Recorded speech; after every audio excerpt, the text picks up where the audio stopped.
Aujourd'hui, nous allons aborder l'étude de marché et plus particulièrement l'analyse de la clientèle.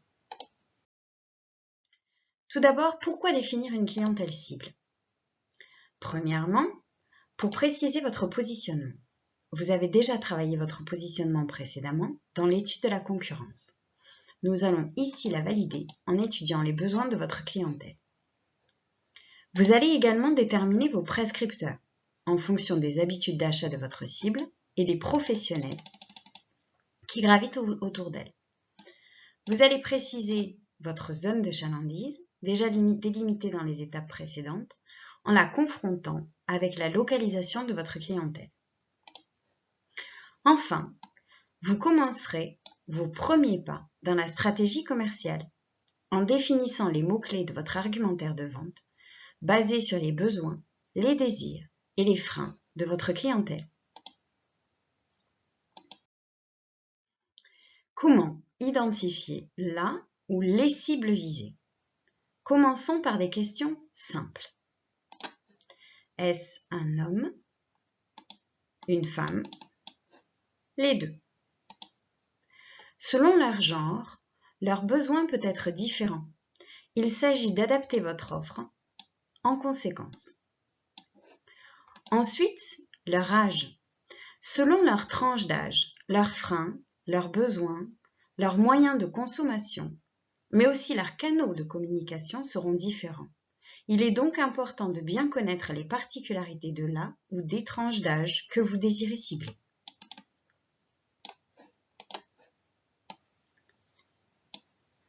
Quelle tranche? Nous pouvons parler des enfants, des tout jeunes actifs, des trentenaires sans enfants, des familles et enfin de la clientèle senior.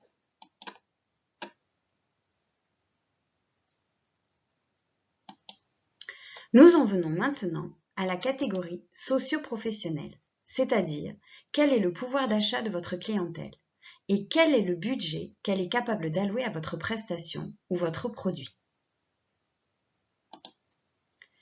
La localisation, nous en parlions précédemment, où habite votre clientèle, afin de préciser et de valider votre zone de chalandise.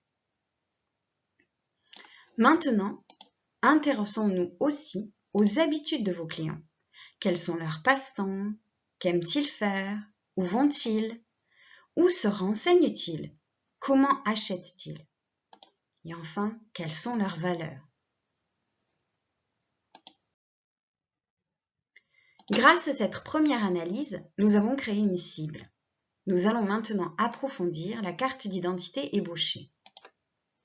Tout d'abord, en utilisant les caractéristiques de cette cible pour définir les professionnels qui ont la même base de clientèle que vous et pourraient devenir des partenaires ou des prescripteurs, c'est-à-dire des personnes qui pourront vous recommander ou parler de vous. Nous allons également nous baser sur les habitudes analysées précédemment pour définir les canaux de communication qui correspondent à la cible visée. Ensuite, nous allons approfondir l'attitude de votre cible envers votre produit, c'est-à-dire nous allons rechercher ses besoins afin de valider votre positionnement, mais également de définir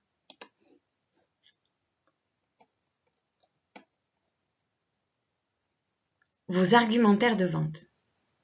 Quels mots-clés utiliser pour répondre aux besoins précis de cette cible? Ces peurs, quels freins à l'achat existent-ils et comment y répondre? Comment rassurer votre clientèle? Et enfin, ces désirs que nous retrouverons dans la carte de valeur de la stratégie commerciale, c'est-à-dire que recherche véritablement le client derrière le besoin simple et rationnel de votre produit ou prestation. Quels outils utiliser pour mener à bien cette analyse?